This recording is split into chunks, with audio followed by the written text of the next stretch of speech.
Bonjour à tous. Alors aujourd'hui, eh bien, les énergies du mois de juillet pour les vierges. Alors, on va utiliser le tarot de Marseille de type 1 du Jean Payen de 1743. Et puis tout à l'heure, on rajoutera les cartes du tarot Illuminati, qui lui est un tarot qui est plutôt dans la mouvance du Rider-Waite. Qui est un tarot qui est très coloré. Je vous montrerai quelques images, je vais vous montrer les cartes de près, hein. Voilà, donc je vais tirer. Je les ai déjà mélangées, hein, avant d'allumer la vidéo. Je rajoute juste quelques petits tours pour réénergiser les jeux. Mais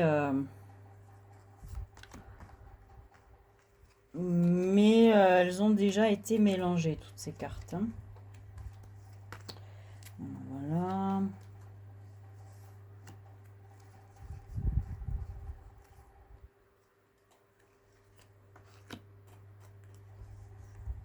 Voilà. Donc, l'énergie du moment, la question du moment, c'est autour du valet de bâton. Donc, on est dans l'énergie créatrice ou sexuelle, on n'en sait pas plus. On est au niveau du valet, donc on est au départ de quelque chose qui n'est pas encore vraiment créé, mais qui est sur le point de l'être. L'obstacle ou le défi à relever, c'est le 6 de bâton. Donc, le 6 de bâton, il nous amène vers l'idée de beauté, d'harmonie, de quelque chose qui va fructifier. Mais on a toujours cette idée d'énergie. On est toujours dans cette même chose, d'énergie créatrice. Et dans le 6, on a aussi cette idée de réussir, hein, de réussite, hein. Au niveau des énergies qui nous viennent de l'extérieur, on a un autre 6 et on a un 6 d'épée. Alors, 6 d'épée, on va retrouver ce chiffre de 6 qui est le chiffre de la beauté, de l'harmonie. Mais dans le 6 d'épée, on a autre chose. On a peut-être l'idée d'un passage, d'un état un peu triste. Peut-être l'idée de sortir d'une forme de dépression, on dira. Les forces sur lesquelles on doit se reposer, les forces personnelles sur lesquelles on doit se reposer, c'est le chevalier de denier. Donc, oui, le chevalier de denier. Donc, une idée est de faire les choses avec application, euh, lentement mais sûrement.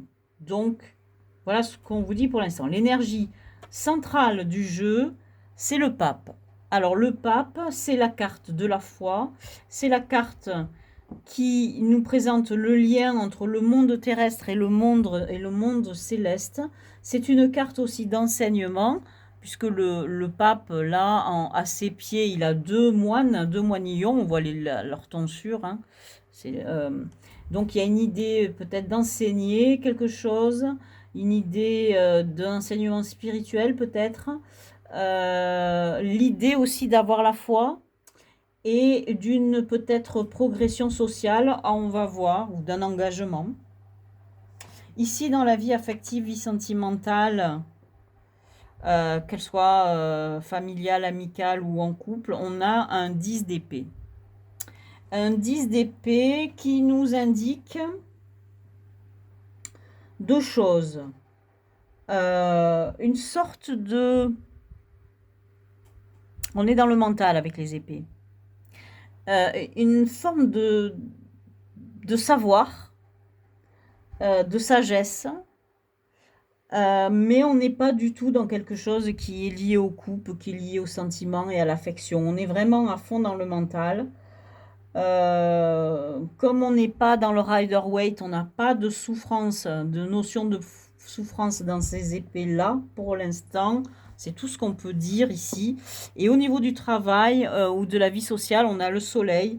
Donc, c'est plutôt dans sa vie sociale, manifestée aux autres, dans laquelle on a un bonheur qui a l'air épanouissant, mais peut-être pas dans la vie du couple ou dans la vie des relations affectives, etc., ou sentimentales, on a quelque chose qui est plus froid, plus dans le mental.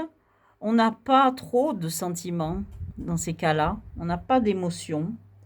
Donc, voyons plus loin sur votre vie intérieure, du coup. Et on a à nouveau des deniers, 3 de deniers. Donc, on n'a pas du tout, encore une fois, de coupe. Dans le denier, on a l'idée de faire peut-être germer un projet dans la matière. De le créer. Le 3 dans le tarot de Marseille, c'est la carte de la création, c'est la carte de la gestation. On a ici le 3e denier qui est entouré d'une espèce de végétation là en forme de cœur. Donc on a une idée de matrice, de quelque chose qu'on doit faire, fabriquer.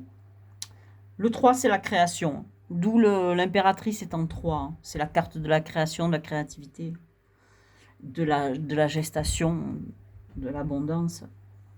Et ici, sur cette partie qui nous mène à une ouverture vers le futur possible, etc., on a le battleur. Donc, l'idée d'avoir ces cartes en main, d'avoir une carte à jouer, aller dans une direction. Par contre, on ne vous donne pas d'indication puisque tout vous est ouvert. C'est à vous de créer votre avenir, en fait, on vous dit. Créez votre avenir. De là, vous aurez une forme de triomphe, mais vous allez triompher que sur votre travail, hein. Pas vous reposer sur les lauriers, ça c'est hors de question. Donc on fait un autre étage avec le tarot Illuminati, qui n'a rien à voir avec les Illuminati. Vous voyez, derrière, il y a quelque chose qui... Il a un côté, les couleurs font penser vraiment à quelque chose de... Un peu comme les vitraux, c'est des couleurs très très vives. Alors, c'est un tarot assez exubérant dans les couleurs et il est très estival. Il a un côté solaire, on dira. Il porte bien son nom, hein, d'Illuminati, pour cette idée de lumière, parce qu'effectivement, il est assez lumineux. Et le code de couleur est intéressant. On a les 4 suites qui représentent des mondes un peu spéciaux. Les bâtons, ça sera un monde plutôt oriental. Les deniers, ça sera plutôt asiatique. Enfin, vous allez... Ah, il manque une carte au centre, quand même. Voilà. Donc, avec des univers très marqués, les coupes, ça sera quelque chose qui a un côté un peu de conte. Et nous reste les épées, qui a un côté un peu élisabétain, anglais. Donc, l'énergie du moment, on a magnifique tempérance. Voilà, tempérance. Donc, on a un magnifique ange.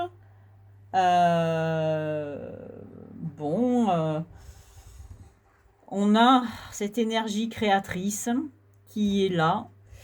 Et cette énergie, elle circule avec la tempérance, hein, mais justement, on n'a pas quelque chose qui est vraiment manifesté dans l'exubérance. C'est quelque chose qui doit être maîtrisé, équilibré, contrôlé, et qui va se manifester dans le temps. Dans le défi à relever, ou l'obstacle, on a le pendu. Alors là, on nous dit, il y a quelque chose qui vous empêche d'agir avec le pendu, c'est souvent ça. Et puis, il y a la nécessité de réfléchir, de voir les choses sous un autre angle pour avoir une illumination, une idée. Alors, on va continuer sur les énergies qui nous viennent de l'extérieur. Et alors là, vous n'allez pas le croire, vous avez à nouveau le 6 d'épée.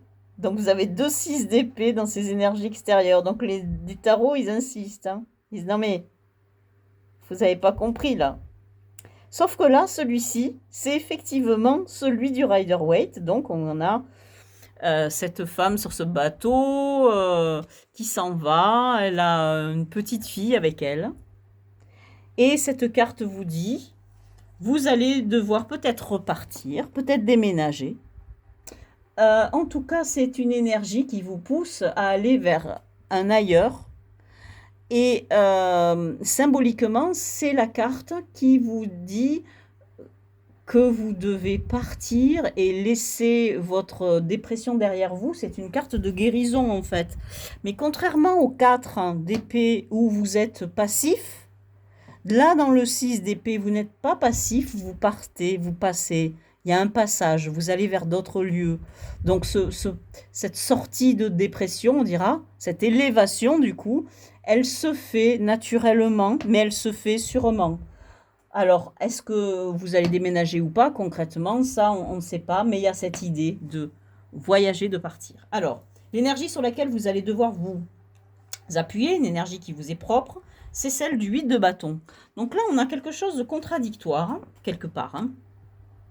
Après, on va préciser. On a une idée de rapidité, de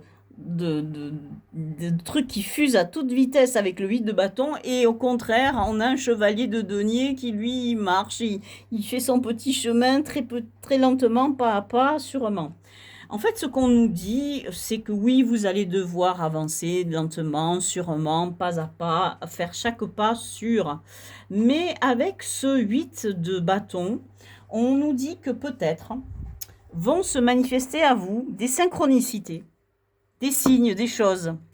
Et ces choses-là vont vous aider sur cette progression. Et elle nous dit aussi peut-être qu'en fait, en réalité, oui, votre chemin va être lent, etc. Mais peut-être vous allez utiliser pour communiquer ou pour votre travail quelque chose de rapide comme Internet, justement, où l'information, justement, elle va fuser à toute cette énergie, elle va fuser à toute vitesse. Voilà ce que nous indiquent ces deux cartes en apparence contradictoires. Et au centre du jeu, avec le pape, on a le 9 de coupe, qui est la carte du cadeau de la vie. Mais c'est une carte de bonheur, de confort personnel, et de réussite personnelle, de bien-être, mais qui n'est pas partagée. Il y a une idée de solitude. Donc, c'est intéressant de voir ça, parce que cette femme qui s'en va avec son enfant, elle est seule, hein. Il n'y a personne, l'homme qui la conduit, c'est un passeur. C'est pas être supposé être son partenaire, hein. Et dans la vie affective, on a un 10 d'épée, donc bon, on n'est pas dans les coupes du tout, hein. Et là, on a la princesse de denier, une très jolie carte. Et donc, on est dans les deniers, hein, donc pentacle. Les princesses, en fait, dans ce jeu, c'est les équivalents des valets.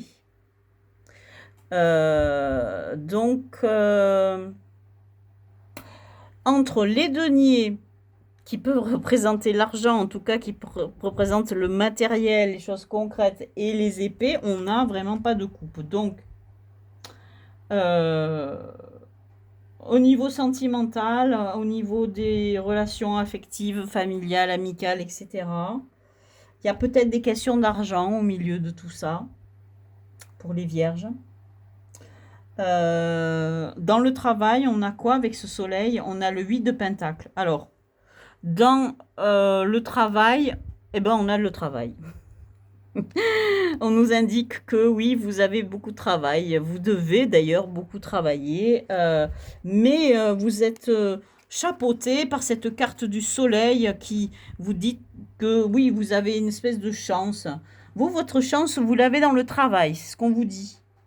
Mais au niveau sentimental, ouais, on n'y est pas trop, hein. On est plutôt, on a une énergie plutôt de célibataire dans les couples, hein. Et dans votre vie intérieure, avec ce 3 de pentacle, enfin pardon, de denier, puisque là on est dans Marseille, on a le 6 de bâton à nouveau. Donc il était là, attendez, il était là, et on l'a une nouvelle fois ici. alors ici, dans cette carte du 6, donc on voit un homme à cheval qui a un bâton, évidemment, et d'autres personnes qui le saluent, on dira, qui saluent son triomphe autour de lui. Donc il y a une idée de... On a un sentiment de réussite, hein. On a une énergie comme ça de triomphe et de réussite, mais attention, il faut travailler et ne pas se reposer sur ses lauriers. On a la nécessité vraiment de travailler à son bonheur même. Et c'est indispensable pour son bonheur. Et ce que nous dit le jeu pour ce qui est du petit paquet là, qui nous amène vers une progression vers l'avenir, etc. On nous parle de 3 de Pentacle. 3 de Pentacle, c'est l'idée de coopérer. Donc on vous dit que si vous avez un projet, que vous allez devoir réaliser quelque chose à faire, vous ne pourrez le faire que en collaborant avec d'autres personnes. Pour l'instant, vous êtes dans une énergie de personnes seules et c'est vraiment manifesté par le 9 de coupe et aussi par ce 6 de denier, pardon, d'épée, avec cette nécessité de partir. Alors, l'énergie, elle est tout en retenue parce que vous avez la tempérance. Ici, vous avez un valet de bâton. Donc, ici, vous avez un chevalier de denier, donc qui est dans la lenteur. Vous n'avez pas de carte qui indique que les choses doivent aller vite et que les choses doivent être précipitées.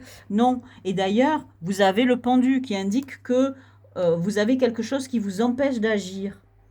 Donc, on vous dit, ben, oui, cet obstacle-là, cette chose qui vous empêche d'agir, c'est pas grave. Prenez-le à profit, cette énergie-là, pour avancer lentement mais sûrement. Et travaillez beaucoup. Et il en va de votre réussite avec le soleil pour ce travail.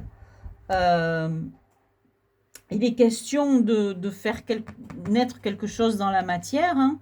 Donc on le voit avec la princesse de Pentacle, donc le valet de Pentacle, et ici le 3 de denier.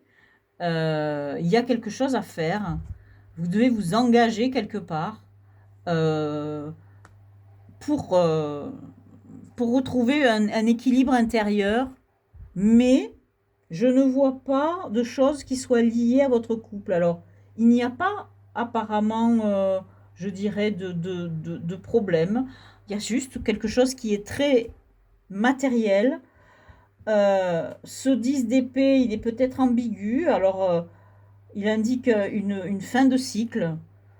Donc, on est dans un moment transitoire où vous passez d'un état à l'autre. Et ça, c'est symbolisé vraiment par ces 2 6 d'épée. Il y a un mouvement qui se crée. Et ce mouvement qui va vers cette amélioration, alors qui passe par votre vie professionnelle et votre travail, vous ne pourrez le faire qu'en collaborant avec les autres. Voilà à peu près pour les énergies de ce mois de juillet 2025 pour les Vierges. Je vous dis à bientôt dans une prochaine vidéo.